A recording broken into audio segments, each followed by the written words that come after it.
Hello दोस्तों, welcome back to new video. और आप लोगों के लिए एक और ही ज़बरदस्त वीडियो लेकर के आया हूँ। और जैसे कि आप लोगों को पता है कि जो बिहार दरोगा का एग्ज़ाम 17 दिसंबर को निर्धारित है और उस डेट को एग्ज़ाम ले लिया जाएगा। उसी को मद्देनज़र रखते हुए हम लोगों ने जो किरण पब्लिकेशन का सीरीज़ है उस सीरीज़ को कंप्लीट कराएंगे। ये 22 सेट का सीरीज़ है और एक एक करके हम लेकर के आएंगे आप लोगों के सामने। और अगर मौका मिलेगा तो हम एडिटोरिया को का भी लेकर के आएंगे। लेकिन ये किरण का जो है इसका क्वेश्चन का स्टैंडर्ड बहुत ही बढ़िया है। जो एग्ज़ाम में पूछा जाता सेम वैसे ही है। तो आप लोग अगर दरोगा का अभ्यर्थी है और दरोगा की तैयारी कर रहे हैं तो इसके बाद भी वैकेंसी आने वाली है। जनवरी में उम्मीदतः वैकेंसी आएगी।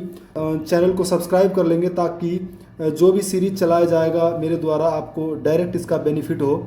तो ये देख सकते हैं कि ये किरण पब्लिकेशन का है और इसमें 22 सेट है और इस 22 सॉल्व सेट है। लेकिन हम आप लोगों के लिए अनसॉल्व सेट करा रहे हैं और ज़्यादा व्याख्या ना करते हुए हम आप लोगों को टाइम को देखते हुए आपको जो है इजी वे में आपको समझाने की कोशिश करेंगे।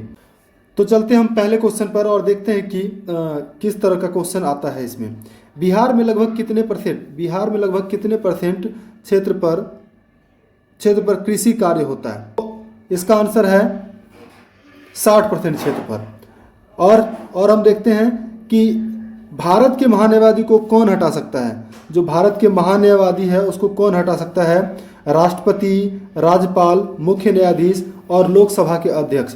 तो जैसा कि आप देख सकते हैं कि महान्यायवादी बहुत ही बड़ा उच्च पद होता है तो उसको राष्ट्रपति के द्वारा हटाया जा सकता है। कौन है इसका आंसर? राष्ट्रपति के द्वारा महान्यायवादी को हटाया जा सकता है। तीसरा में हम अगर देखेंगे तो बिहार में कितनी साक्षरता दर 2001 की जनगणना के अनुसार है? आपको खुद ही पता है कि 2011 पूछा जाएगा, 2001 नहीं पूछा जाएगा। तो 2011 के अकॉर्डिंगली आप लोग अपडेट रहेंगे। वैसे 2001 के अकॉर्डिंगली अगर पूछा जाए तो ये है 47.53%, 47.53% जो है ये बिहार की साक्षरता दर है। कब के अकॉर्डिंगली? 2001 के अकॉर्डिंगली। ध्यानचंद खेल किस खेल से संबंधित है? जो ध्यानचंद किस खेल से संबंधित है? तो क्रिकेट, हॉकी, शतरंज और कबड्डी। आप लोगों को खुद भी पता है कि जो हॉकी का जादूगर कहा जाता है मेजर ध्यानचंद को कहा जाता है। तो कौन सा है इसका आंसर? हॉकी। जो ध्यानचंद है वो किससे रिलेटेड है? हॉकी से रिलेटेड है। शेर शाह के बचपन का नाम था फरीद, सलीम, रहीम और मुरीद। तो इसमें क्या है आंसर? फरीद। राज्य मंत्रिपरिषद किसके प्रति उत्तरदायी होता है? तो राज्यपाल के प्रति, राष्ट्रपति के प्रति, विधानसभा के प्रति और मुख्यमंत्री के प्रति। तो छठा का आंसर क्या होगा? ये विधानसभा, क्योंकि राज्य का मंत्रिपरिषद है। जिस तरह से मंत्रिपरिषद अगर हम बात करते हैं कि केंद्र का मंत्रिपरिषद होता है तो वो लोकसभा के प्रति जिम्मेदार होता है। तो यहाँ पर क्या है? ये विधानसभा के प्रति है, क्योंकि ये राज्य का पूछा गया है। इसीलिए ये जो मंत्री होगा ये विधानसभा के प्रति जिम्मेदार होंगे और जवाबदेह होंगे। नेक्स्ट देखते हैं 7वां क्वेश्चन। बिहार में पुल सड़क निर्माण के लिए सरकार ने किस कंपनी के साथ अनुबंध किया है? पहला ऑप्शन है INDC, नेक्स्ट है तांतिया कंस्ट्रक्शन, फिर क्या है NDCL और इरकॉन। तो देख सकते हैं आप कि यहाँ पर 7वां क्वेश्चन का जो आंसर है थोड़ा आप लगा सकते हैं। तो ये क्या है? तांतिया कंस्ट्रक्शन है। तांतिया कंस्ट्रक्शन को बिहार में सड़क और पुल निर्माण करने के लिए अनुबंध किया गया है सरकार के साथ।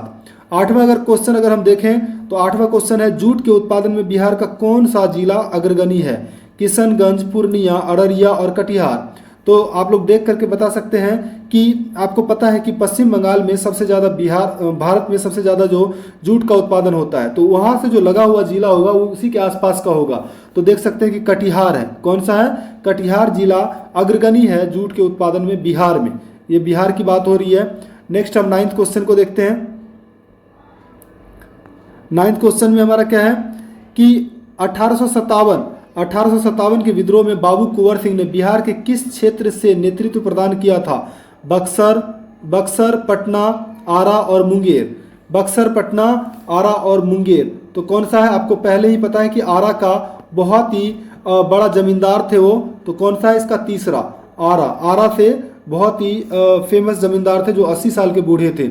उसके बावजूद भी अंग्रेजों से लोहा लिया। 10वां क्वेश्चन को अगर देखते हैं तो नवनिर्मित नालंदा विश्वविद्यालय के विजिटर कौन थे? नवनिर्मित की बात चल रहा है।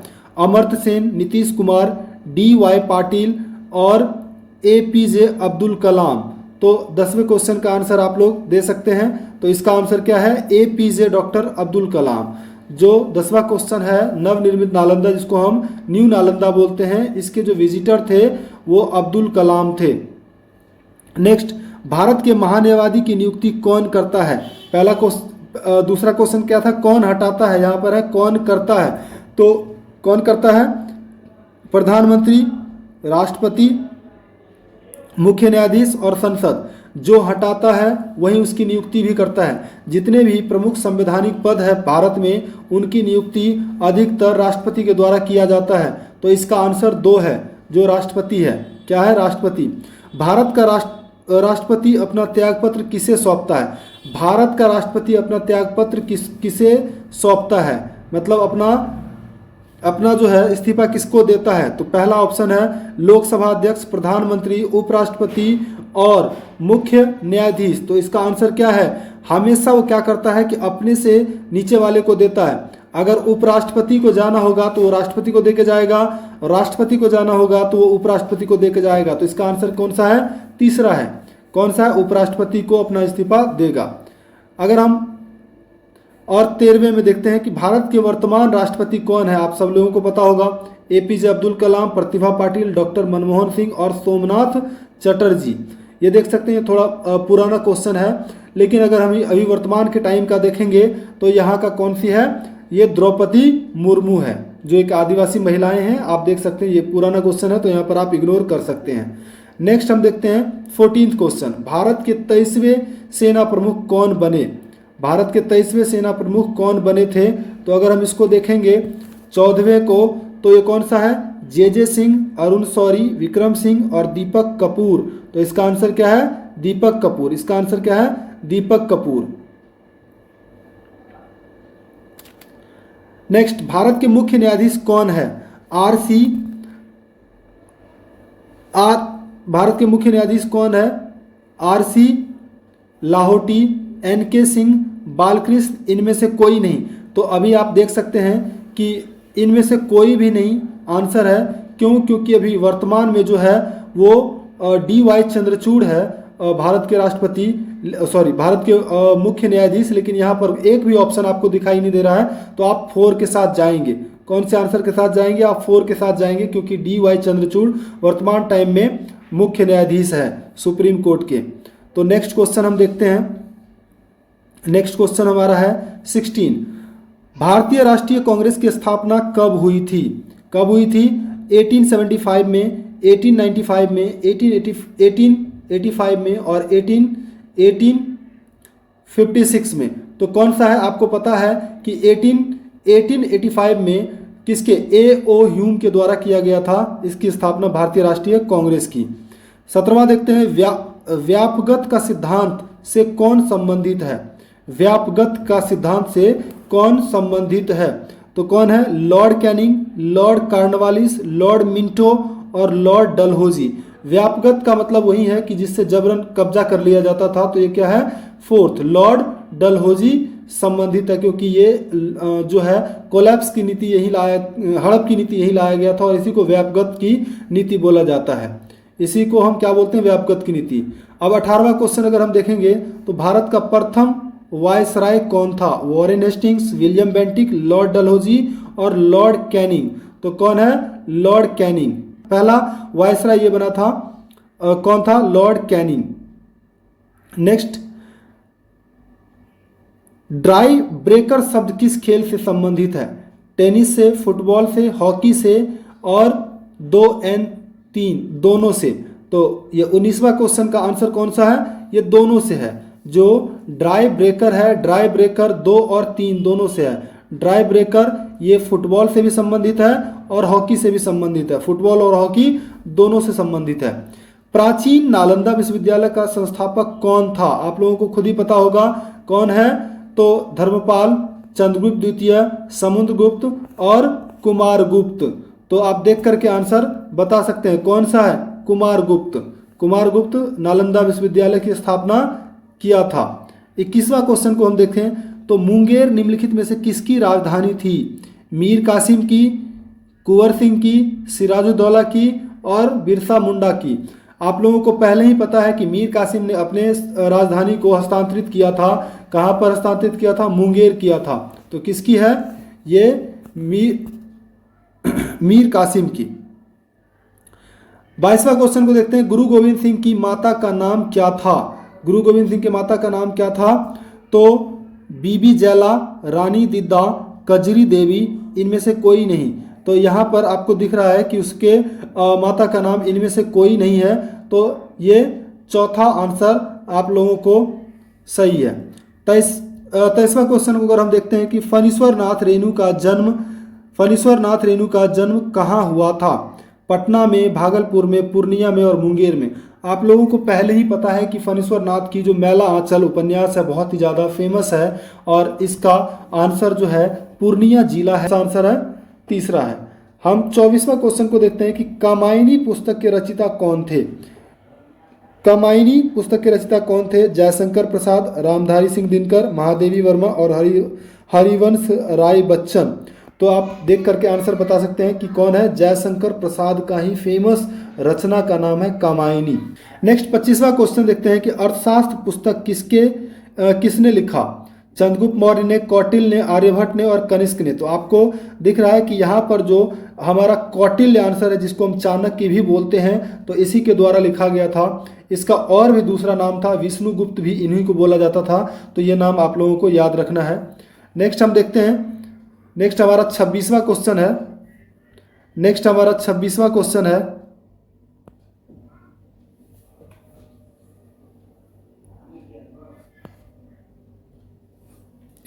इनकलाब जिंदाबाद का नारा किसने दिया था? सुभाष चंद्र बोस, महात्मा गांधी, चंद्रशेखर आजाद और भगत सिंह। कौन सा है? 26वां क्वेश्चन। कौन दिया था? तो भगत सिंह के द्वारा इनकलाब जिंदाबाद का नारा दिया गया था जब इनको फांसी पर चढ़ाया जा रहा था। नेक्स्ट देखते हैं 27वां क्वेश्चन। बक्सर का युद्ध किस के बीच हुआ था? मीर कासिम और अंग्रेज और सिराजुद्दौला, अंग्रेज और कुंवर सिंह और इनमें से कोई नहीं। तो कुंवर सिंह का तो नाम ही नहीं था, क्योंकि कुंवर सिंह 1857 की क्रांति से संबंधित है। तो 1857 की क्रांति की जब बात आएगी तब हम कुंवर सिंह पर जाएंगे, वैसे हम कुंवर सिंह पर नहीं जाएंगे। तो आप लोगों को भी पता है कि जो बक्सर का युद्ध बहुत ही निर्णायक युद्ध था, जो कौन सा हुआ था? मीर कासिम और अंग्रेजों के बीच में। मीर कासिम और अंग्रेजों के बीच में युद्ध हुआ था। बंगाल के नवाब थे मीर कासिम और अंग्रेज ईस्ट इंडिया कंपनी के जो है प्रमुख थे, और ये सब मिल करके लड़ा था। और यहीं से जो है भारत में अंग्रेजों की शासन की पूरी तरह से नींव पड़ चुकी थी और वो अपने शासन को, भारत के शासन को अपने हाथों में ले लिया था। 28वां क्वेश्चन अगर हम देखें तो बिहार में कुल कितने मंडल है? बहुत इंपॉर्टेंट क्वेश्चन है। इस टाइप का क्वेश्चन पूछ दिया जाता है कि बिहार में कुल कितने मंडल है। तो पहला देखते हैं 11, दूसरा देखते हैं 10, 9 और 12। तो जो बिहार में कुल मंडलों की संख्या है वो केवल 9 मंडल है। कौन सा? ये मंडल आप नाम वाइज भी याद कर सकते हैं। तो बिहार में कितने मंडल हैं? 9 मंडल हैं। नेक्स्ट अगर हम देखें तो 29, 2001 की जनगणना के अनुसार बिहार की कुल जनसंख्या कितनी थी? ये 2001 बार बार पूछा जा रहा है, लेकिन आप लोगों को 11 पर ज़्यादा फोकस करना है। 1 का नहीं पूछेगा तो इस क्वेश्चन को आप इग्नोर कर सकते हैं, क्योंकि या तो 11 का पूछेगा या 22 का पूछेगा। तो अब हम 30 क्वेश्चन देखते हैं कि सितारा देवी किस विद्या से संबंधित है? जो सितारा देवी है वो किस विद्या से संबंधित है? दरभंगा पेंटिंग, मधुबनी पेंटिंग, शास्त्रीय संगीत और लोक नृत्य। आपको पता है कि इसको पद्म भूषण पुरस्कार मिला है। तो ये सितारा देवी मधुबनी पेंटिंग से संबंधित है। तो मधुबनी पेंटिंग हमारा आंसर दूसरा है। नेक्स्ट हम देखते हैं कि 31वां क्वेश्चन, पटना हाई कोर्ट की स्थापना कब हुई थी? बहुत ही इंपॉर्टेंट क्वेश्चन है। पटना हाई कोर्ट की स्थापना कब हुई थी? 1916 में, 1926 में, 1917 में और 1920 में। तो पहला आंसर इसका है 1916 में। जैन धर्म के अंतिम तीर्थंकर महावीर की मृत्यु कहाँ हुई थी? बहुत इंपॉर्टेंट क्वेश्चन है। पैदा ये कहाँ पर हुए थे वो आप लोगों को भी पता है। मृत्यु कहाँ पर हुई थी? पहला ऑप्शन है राजगृह, कुंडलग्राम, सारनाथ और पावापुरी। तो कहाँ पर हुआ था? पावापुरी में हुआ था। चौथा आंसर इसका सही है। नेक्स्ट है हमारा 33 क्वेश्चन, 33वां। भगवान बुद्ध का जन्म लुम्बिनी में हुआ था और ये लुम्बिनी कहाँ पर है? गया में है, बिहार में है, नेपाल में है, उत्तर प्रदेश में है। तो आप लोगों को भी पता है कि नेपाल का तराई क्षेत्र पड़ता है लुम्बिनी, और इसीलिए इसका आंसर क्या है? नेपाल है। 34वें क्वेश्चन की तरफ हम जाते हैं और देखते हैं 34वें क्वेश्चन को। झारखंड देश का कौन सा राज्य है? 26वां, 27वां, 28वां और 29वां। तो आप देख सकते हैं कि 28वां राज्य झारखंड को बनाया गया था और सबसे लास्ट 2000 ईस्वी में ही इनको अलग किया गया था और 28वां राज्य इन्हीं को बनाया गया था। फिर 29वां आपका तेलंगाना बन गया था, लेकिन 29वां तेलंगाना था हमारा, लेकिन बाद में जब जम्मू कश्मीर को क्या कर दिया गया? यूनियन टेरिटरी का दर्जा दिया गया, तो फिर धीरे धीरे क्या हुआ कि इसका राज्यों की संख्या अब अभी भी 28 है। हम 35वां क्वेश्चन को देखते हैं। बिहार में लोकसभा सीटों की संख्या कितनी है? आप लोगों को खुद ही पता होगा कितनी है। 44, 43, 42 और 40। तो कितनी है? 40। लोकसभा की सीटों की संख्या कितनी है? 40 है। अंतर्राष्ट्रीय महिला दिवस कब मनाया जाता है? 8 मार्च को, 8 अगस्त को, 8 सितंबर को और 8 दिसंबर को। तो देख सकते हैं कि अंतर्राष्ट्रीय महिला दिवस कब मनाया जाता है? तो 8 मार्च को मनाया जाता है। नेक्स्ट, बिंबिसार किस वंश का राजा था? किसी को बताने की जरूरत नहीं है और इसका आंसर मतलब अगर आप लोग पढ़ते हैं तो आपको ऑप्शंस की भी जरूरत नहीं है, सीधा आंसर आ जाएगा हर्यक वंश का। नेक्स्ट, भारत में प्रथम सत्याग्रह गांधी जी ने कहाँ शुरू किया था?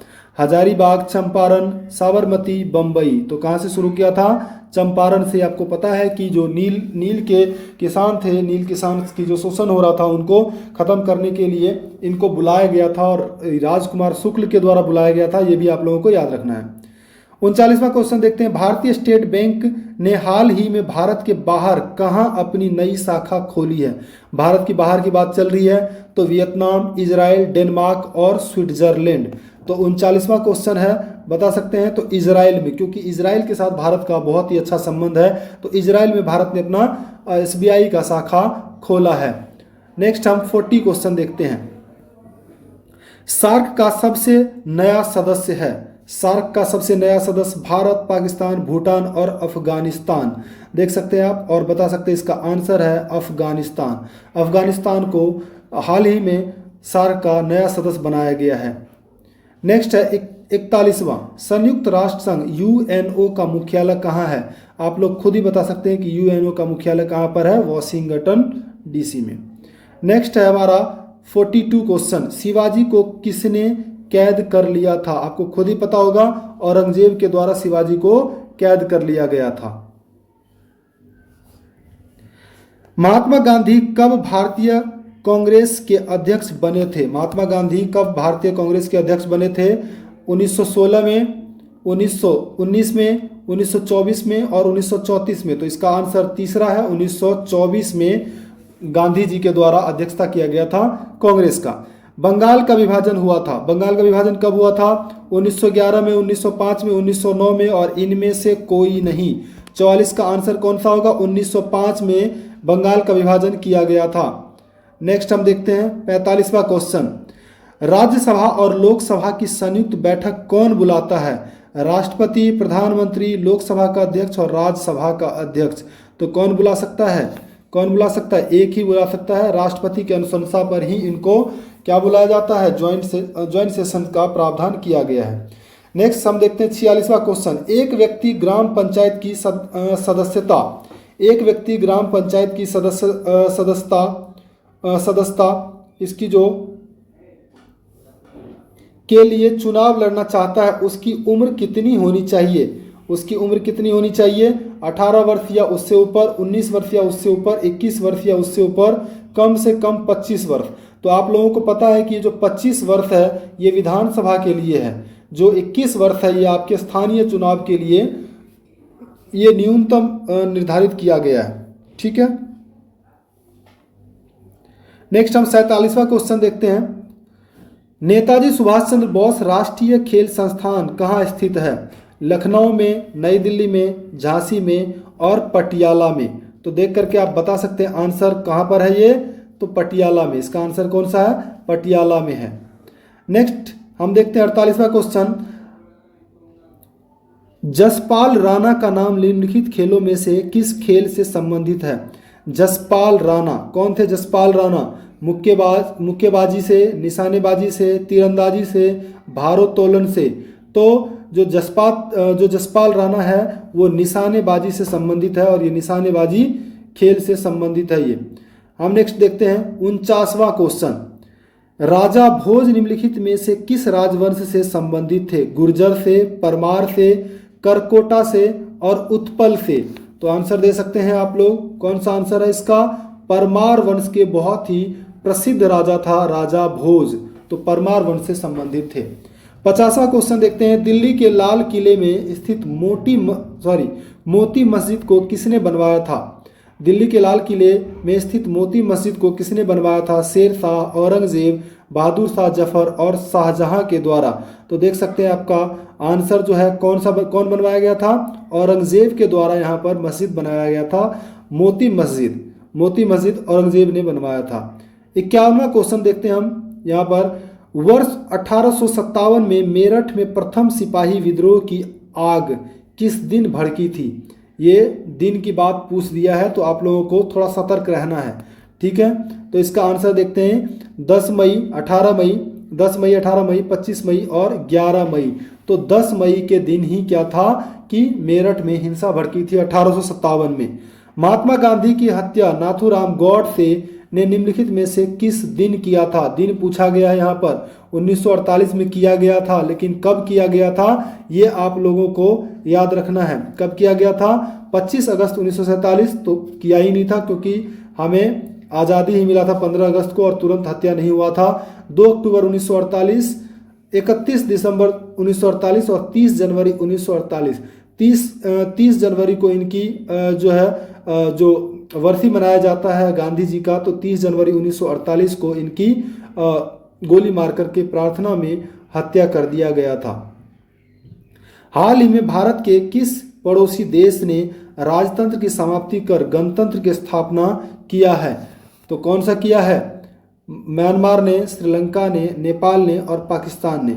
तो नेपाल के द्वारा हाल ही में किया गया था क्योंकि पहले वहाँ पर राजतंत्र था, राजा का शासन था, जो बहुत पुराना क्वेश्चन है ये 2006 की बात है। 2006 में ही ये चेंज हो गया, बहुत ज़्यादा टाइम हो गया है और फिर भी इस क्वेश्चन को अभी तक अपडेट नहीं किया गया है।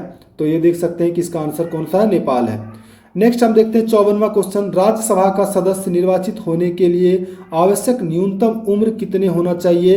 35 वर्ष, 30 वर्ष और 25 वर्ष और 40 वर्ष। तो कितना होना चाहिए?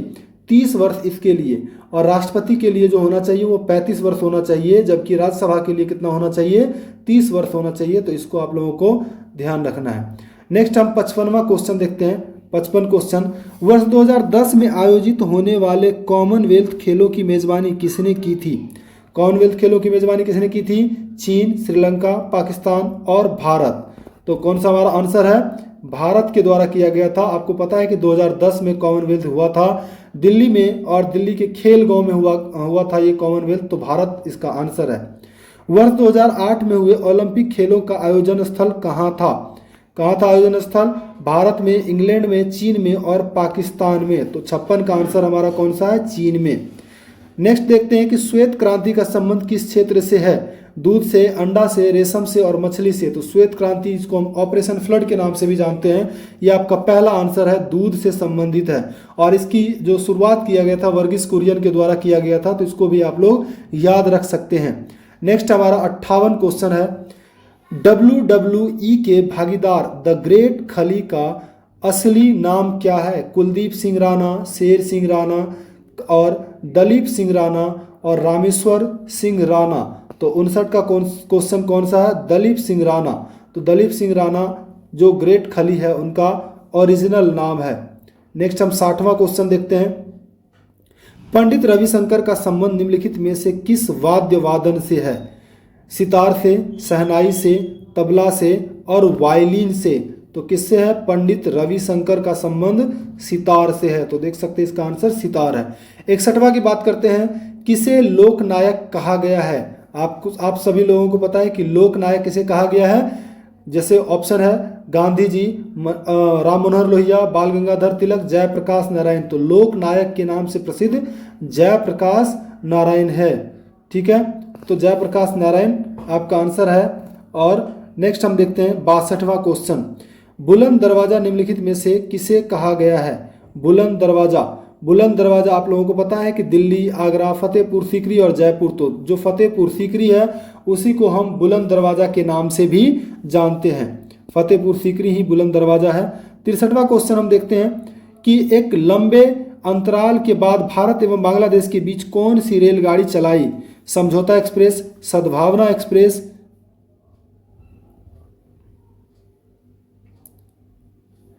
बंगबंधु एक्सप्रेस और मैत्री एक्सप्रेस। तो जो 63 का आंसर है कौन सा? मैत्री एक्सप्रेस, जो बांग्लादेश और भारत के बीच चलता है। तो एक लंबे समझौता के बाद मैत्री एक्सप्रेस को चलाया गया जो बांग्लादेश और भारत के बीच चलता है। 64वां क्वेश्चन को देखते हैं, भारत के राष्ट्रपति को पद से कौन हटा सकता है? लोकसभा, संसद, प्रधानमंत्री और मुख्य न्यायाधीश। भारत की राष्ट्रपति की बात हो रही है तो आप लोग बिल्कुल अलर्ट हो जाएंगे और आप कुछ भी आंसर नहीं मार देंगे। यहाँ पर बिल्कुल अलर्ट हो करके आंसर दिया जा सकता है। लोकसभा में इतना पावर नहीं है कि उसको हटा सकता है। संसद, आपको पता है कि संसद में महाभियोग प्रस्ताव को ला करके तब जो है राष्ट्रपति को हटाया जा सकता है। तो इसका आंसर संसद है। ठीक है, 65वां क्वेश्चन को हम देखते हैं। 65वां क्वेश्चन हमारा है, भारत का व्यापारिक संबंध सबसे पहले किस यूरोपीय देश से स्थापित हुआ था? पुर्तगाल से, इंग्लैंड से, स्विट्जरलैंड से और फ्रांस से। आप सभी लोगों को पता है कि सबसे पहले जो भारत आया था वो पुर्तगाली आया था, तो पुर्तगाल से ही होगा। तो सबसे पहले जो बिजनेस स्टार्ट हुआ था भारत का वो पुर्तगाल से शुरू हुआ था। नेक्स्ट हम देखते हैं, वेलिंगटन कप का संबंध किस खेल से है? फुटबॉल से, क्रिकेट से, हॉकी से और टेनिस से। तो वेलिंगटन हॉकी से संबंधित है। नेक्स्ट देखते हैं, पृथ्वी का एकमात्र प्राकृतिक उपग्रह है? नेपच्यून, आर्यभट्ट, हैली और चंद्रमा। आप लोगों को खुद भी पता है इसका आंसर जो है नेचुरल की बात कर रहा है। किसकी बात कर रहा है? प्राकृतिक की बात कर रहा है। अगर कृत्रिम होगा तब आप भटक सकते थे। प्राकृतिक इसमें एक ही दिख रहा है जो आपका आंसर है चंद्रमा।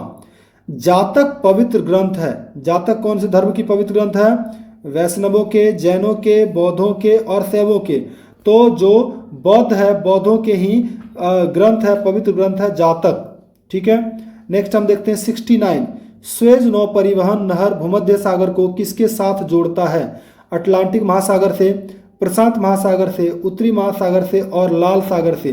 किसकी बात चल रही है? स्वेज नहर की बात चल रही है, स्वेज नहर। तो स्वेज नहर लाल सागर को भूमध्य सागर से जोड़ता है। तो कौन सा हमारा? लाल सागर है आंसर इसका। 70वां क्वेश्चन देखते हैं, भगवान बुद्ध ने अपने पहले धर्मोपदेश दिए थे? बोधगया में, सांची में, सारनाथ में और कुशीनगर में। तो देख के आप लोग आंसर बता सकते हैं। पहला जो उपदेश उसने दिया था, कहाँ दिया था? सारनाथ में दिया था। नेक्स्ट हम बात करते हैं 71वां क्वेश्चन की, अनुच्छेद 370 का संबंध किस राज्य के विशेष प्रावधान से है? जरा सा भी आप लोगों को कंफ्यूजन होने की जरूरत नहीं है। बिहार, अरुणाचल प्रदेश, जम्मू कश्मीर और मिजोरम। तो जो जम्मू कश्मीर है, क्या है? जम्मू कश्मीर को जब से 370 का वो खत्म किया गया था, अनुच्छेद 370 का संबंध जम्मू कश्मीर से, आप लोगों को पता ही है। नेक्स्ट हम देखते हैं 72वां क्वेश्चन, रज़्मनामा फारसी में अनुवाद था अथर्ववेद का, रामायण का, महाभारत का और योग विष्ठी का। तो रज़्मनामा आप लोग 72वां क्वेश्चन देख सकते हैं कि रज़्मनामा किसका था? महाभारत का था। महाभारत का ही ये जो फारसी में अनुवाद था वो कराया गया था। ये महाभारत का ही अनुवाद है। 73वां क्वेश्चन देखते हैं कि वह मुगल सम्राट जिसका 2 बार अभिषेक हुआ वह कौन था? जिसका 2 बार अभिषेक हुआ उसको हम देखते हैं कि वह कौन था। हम 73वां क्वेश्चन की बात कर रहे हैं। 73वां क्वेश्चन, हुमायूं, जहांगीर, शाहजहां और औरंगजेब। तो कौन सा है हमारा? औरंगजेब का 2 बार क्या किया गया था? ताजपोशी किया गया था। क्योंकि एक बार तो वो अपने जो चहेते कुछ लोग थे उनके द्वारा करा लिया गया था, और फिर बाद में जब अपने भाई दारा शिकोह को जब वो हरा दिया था तब जाकर के उसने क्या किया था कि दोबारा कराया था।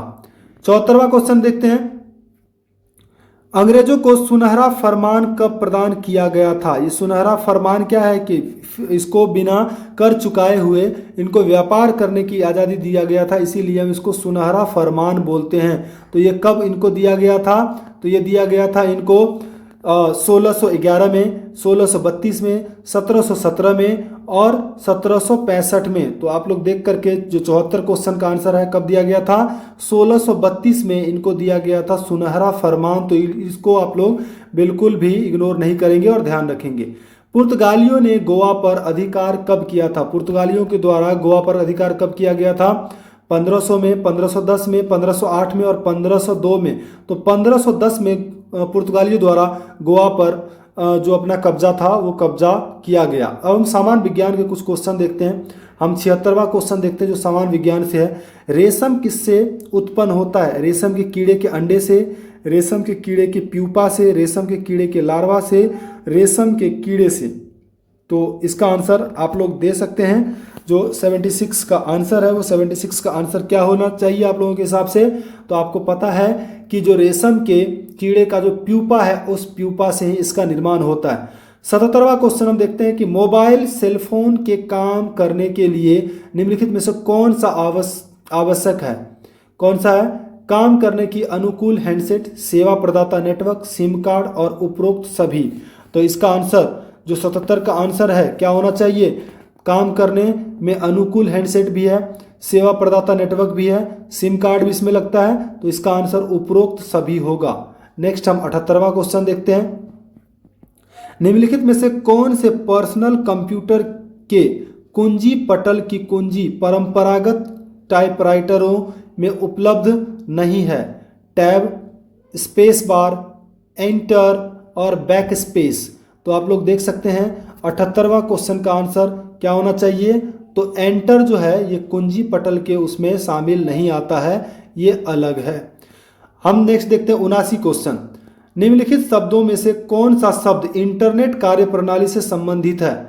इंटरनेट जैसे www, HTTP, ईमेल, उपरोक्त सभी। आप सबको पता है कि ये सब के सब जो है किससे रिलेटेड है? किससे रिलेटेड है?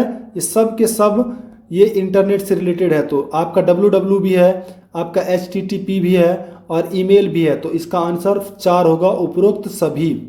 80 क्वेश्चन हम देखते हैं। 80वां क्वेश्चन, किस उक्त राज्य के व्यक्ति सर्वदाता यूनिवर्सल डोनर कहलाते हैं? सर्वदाता किस रक्त वर्ग के व्यक्ति सर्वदाता यूनिवर्सल डोनर कहलाते हैं? तो A, B, A, O और AB। तो कौन है इसका? 80 का आंसर तीसरा है। तो O सबको दे सकता है लेकिन ले नहीं सकता है, ये डोनर है, एक्सेप्टर नहीं है। आप ये दाता भी हो सकता है यहाँ पर सर्वदाता, या यूनिवर्सल डोनर लिखा हुआ है, यूनिवर्सल एक्सेप्टर भी। यूनिवर्सल एक्सेप्टर की बात करेंगे तो यूनिवर्सल एक्सेप्टर ये नहीं है, ये डोनर है, ये दे सकता है, ले नहीं सकता है। और यूनिवर्सल डोनर कौन है? यूनिवर्सल डोनर AB है, AB सबको दे सकता है।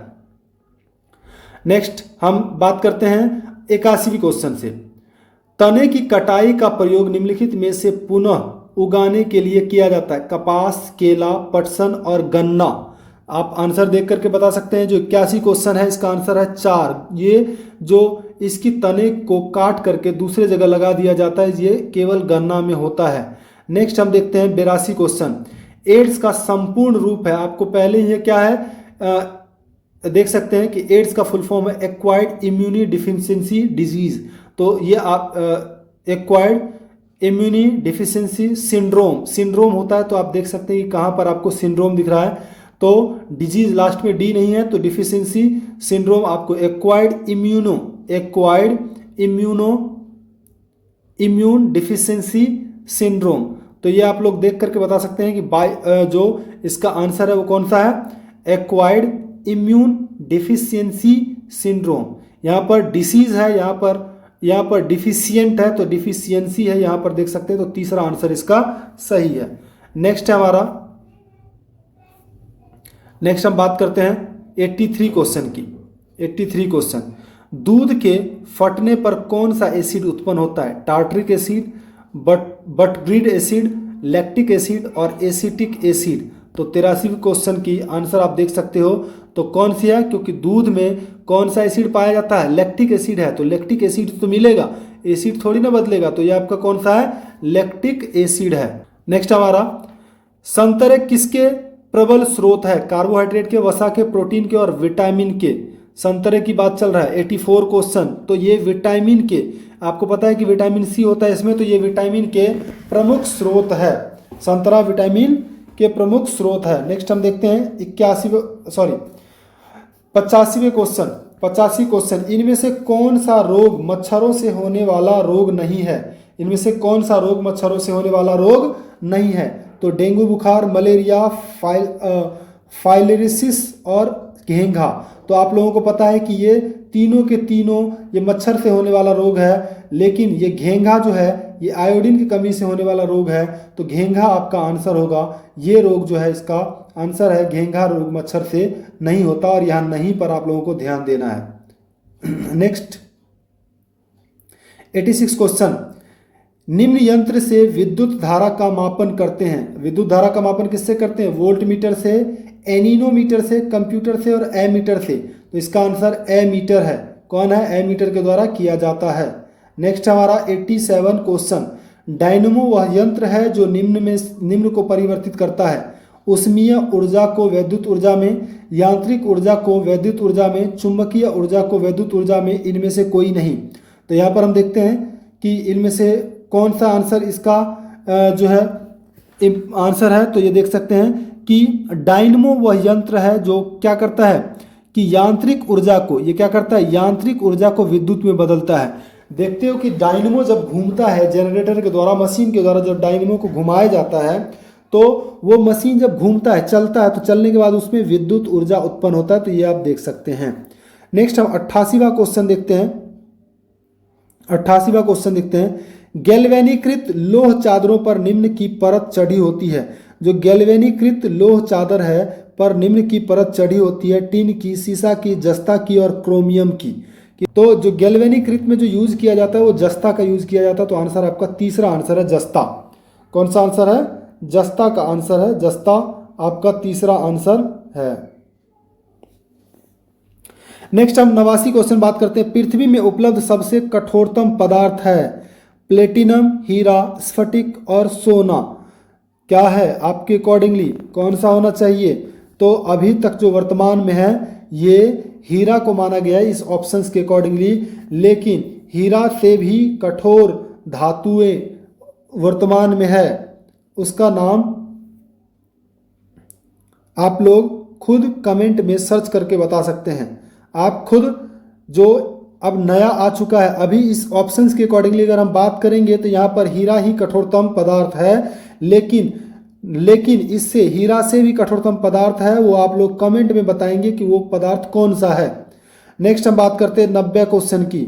90 क्वेश्चन की बात करते हैं, वॉशिंग सोडा किसका सामान्य नाम है, कैल्शियम कार्बोनेट का, कैल्शियम बाइकार्बोनेट का, सोडियम कार्बोनेट का और सोडियम बाइकार्बोनेट का। तो बता सकते हैं इसका आंसर सोडियम कार्बोनेट। इसका आंसर क्या है, सोडियम कार्बोनेट का है। नेक्स्ट 91 क्वेश्चन को हम देखते हैं। 91 क्वेश्चन को हम देखते हैं कि भाप के इंजन का आविष्कार किसके द्वारा किया गया था। तो पहले ही आंसर आपका जेम्स वॉट है। कौन किया गया था, जेम्स वॉट के द्वारा किया गया था, ये आप नेक्स्ट हम 92 क्वेश्चन देखते हैं। संक्षिप्त रूप से PSLV का अर्थ है polar survey landing vehicle, polarized source laser ड्यूडिंग, प्रिसाइज सोर्स लोकेटिंग विजन और पोलर सैटेलाइट लॉन्च व्हीकल। तो देखते हैं हम इसमें कौन सा हमारा आंसर होना चाहिए। तो हमारा polar satellite launch vehicle, PSLV का मतलब क्या है, पोलर सैटेलाइट लॉन्च व्हीकल से रिलेटेड है। जब किसी, नेक्स्ट देखते हैं 93 क्वेश्चन, जब किसी माध्यम का ताप बढ़ता है तो उस माध्यम में प्रकाश का वेग बढ़ता है, घटता है, अपरिवर्तित रहता है और तेजी से घटता है। तो क्या आंसर होना चाहिए, ये अपरिवर्तित रहता है। किसकी बात चल रही है कि प्रकाश का माध्यम कभी भी नहीं चेंज होता है, वो घटे बढ़े कोई भी फर्क नहीं पड़ता है। तो क्या है इसका आंसर, अपरिवर्तित रहेगा, नहीं चेंज होगा। नेक्स्ट हम देखते हैं 94 क्वेश्चन, 94 क्वेश्चन की बात करते हैं। मुख्यतः निम्न गैस ग्लोबल वार्मिंग के लिए जिम्मेदार है। कौन कौन से गैस ग्लोबल वार्मिंग के लिए जिम्मेदार है? Carbon dioxide, carbon monoxide, nitrous oxide और नाइट्रस पर ऑक्साइड। तो आप लोग खुद बता सकते हैं कौन सा आंसर है। कार्बन डाइऑक्साइड की बात चल रही है। कार्बन डाइऑक्साइड जो है हमारे पर्यावरण में जो ग्लोबल वार्मिंग है उसके लिए जिम्मेदार है। 95 क्वेश्चन देखते हैं हम। किसमें परंपरागत ऊर्जा स्रोत का उपयोग होता है? मिट्टी तेल का लैंप, मोमबत्ती, सौर लालटेन और टॉर्च में। तो परंपरागत बताना है तो परंपरागत बता सकते हैं जल्दी, फटाफट आप बता सकते हैं। तो जो हमारा सौर लालटेन है, सौर लालटेन में परंपरागत, जो हमारा सौर लालटेन है उसमें परंपरागत क्या होता है? परंपरागत ऊर्जा का उपयोग होता है। पहले भी सूर्य के प्रकाश का यूज होता था, आज भी सूर्य के प्रकाश का यूज होता है और आगे भी होता रहेगा। तो ये है। 96 क्वेश्चन की बात करते हैं। पालक के पत्ते किसके प्रबल स्रोत है? विटामिन ए के, आयरन के, कैरोटीन के और विटामिन ई के। तो आप लोग बता सकते हैं ये आयरन के लिए एक प्रमुख स्रोत है। तो कौन सा आंसर है? इसका आंसर दूसरा है, आयरन के लिए। नेक्स्ट हम 97 क्वेश्चन को देखते हैं। 97 क्वेश्चन, दंत क्षय का कारण है विषाणु संक्रमण, प्रदूषित जल, बैक्टीरिया जनित संक्रमण और वंशानुगत कारण। तो आप लोग खुद ही बता सकते हैं और इसका आंसर तीसरा होगा, क्योंकि ये बैक्टीरिया के कारण होता है और बैक्टीरिया से हमारे दांत में क्या होता है? दांत क्षय होता है, मतलब हमारे दांत डिके होता है, टूथ डिके होता है। 98 क्वेश्चन को हम देखते हैं कि एंटीटॉक्सिन का इंजेक्शन किसकी रोकथाम के लिए किया जाता है? जो एंटीटॉक्सिन्स होता है वो किसकी रोकथाम के लिए किया जाता है? टिटनस के लिए, ट्यूबरकुलोसिस के लिए, टाइफाइड के लिए और फिलेरिसिस के लिए। तो आप लोग खुद 98 का आंसर बता सकते हैं। तो इसका आंसर टिटेनस के लिए, जो टिटनस बीमारी है, जो आपको कहीं कट वट जाता है तो आप तुरंत जो इंजेक्शन लेते हैं टिटनस, जो एंटीटॉक्सिन जो बीमारी होती है इनको रोकने के लिए टिटनस का जो इंजेक्शन है वो आपको लगाया जाता है। 99 क्वेश्चन देखते हैं। अल्बर्ट आइंस्टीन थे एक प्रसिद्ध चिकित्सक, रसायन शास्त्री, भौतिक शास्त्री क्या थे? अल्बर्ट आइंस्टीन भौतिक शास्त्री थे। तो ये आप लोगों को याद रखना है कि जो अल्बर्ट आइंस्टीन थे वो भौतिक शास्त्री थे। और हमारा लास्ट क्वेश्चन आज का इस सेट का लास्ट क्वेश्चन है, टेलीफोन का आविष्कार किसने किया था? थॉमस अल्वा एडिसन ने, अलेक्जेंडर ग्राहम बेल ने, गैलीलियो ने और जी मार्कोनी ने। ग्राहम बेल ने फ़ोन का आविष्कार किया था। और इस फ़ोन के आविष्कार, जो टेलीफोन के आविष्कार में एक फेमस सी बात आती है, एक कहानी आती है, जिस कहानी जो बहुत ही रोचक कहानी है। कहा जाता है कि जो ग्राहम बेल थे उनकी जो गर्लफ्रेंड थी उससे बात करने में इनको बहुत ही ज़्यादा दिक्कत हो रहा था। तो इनसे बात करने के लिए उसने एक ऐसी जो है डिवाइस ऐसा खोज कर डाला और उसकी जो दोस्त थी वो जब उनको फ़ोन किया गया, 2 फ़ोन बनाया गया था इनके द्वारा और दो फ़ोन बनाया गया और 2 फ़ोन, जब एक फ़ोन उनको दिया गया, एक फ़ोन खुद ये लिया था। और जब ये यहाँ से फ़ोन किया तो उसके बाद उनकी जो ग्राहम बेल की गर्लफ्रेंड उधर से हेलो बोली और उसी दिन से ये हेलो प्रचलित रह गई। और अब कोई भी फ़ोन करते हैं तो हम सबसे पहले हम हेलो बोलते हैं। तो ये हेलो वर्ड जो है वहीं से आया है। तो ये आप देख सकते हैं। उम्मीद करते हैं कि आप लोगों को ये सेट अच्छा लगा होगा और बहुत ही आप लोगों के आने वाले एग्ज़ाम के लिए बहुत ही ज़्यादा हेल्पफुल रहेगा। तो आप इस चैनल पर नए हैं तो चैनल को सब्सक्राइब कर लीजिए ताकि आप हमारे साथ इस सेट में बने रह सकते हैं और आप एग्ज़ाम में अपने रिजल्ट को सिक्योर कर सकते हैं। तो इस बार डबल स्टार आप लोगों के कंधे पर ज़रूर सजेगा। हमारे सेट को आप करते रहिए और ज़्यादा से ज़्यादा अपने दोस्तों को शेयर कीजिए ताकि हमारे और वीडियो को लाइक कीजिए और कमेंट कर दीजिए। हमें आपसे कुछ नहीं चाहिए, हमें एक लाइक चाहिए जो हमारे मनोबल को बढ़ाता है, जिससे कि इस तरह के हम और भी वीडियो लेकर के आप लोगों के सामने आएंगे और जितना बेस्ट मटेरियल हो सकता है हम वो लेकर के आएंगे। हम एरुटेरिया भी लेकर के आएंगे, हम ये भी कराएंगे। तो आप लोग बने रह सकते हैं और आप अपने स्तर पर पढ़ सकते हैं और डेली आप एक प्रैक्टिस सेट भी कर सकते हैं और इस वीडियो को भी देख सकते हैं। ये वीडियो आप लोगों को बहुत ही ज़्यादा हेल्प करेगा एग्ज़ाम निकालने में। तो मिलेंगे बहुत जल्द एक और नई वीडियो में, तब तक पढ़ते रहिए, अपना ध्यान रखिए। जय हिंद, जय भारत।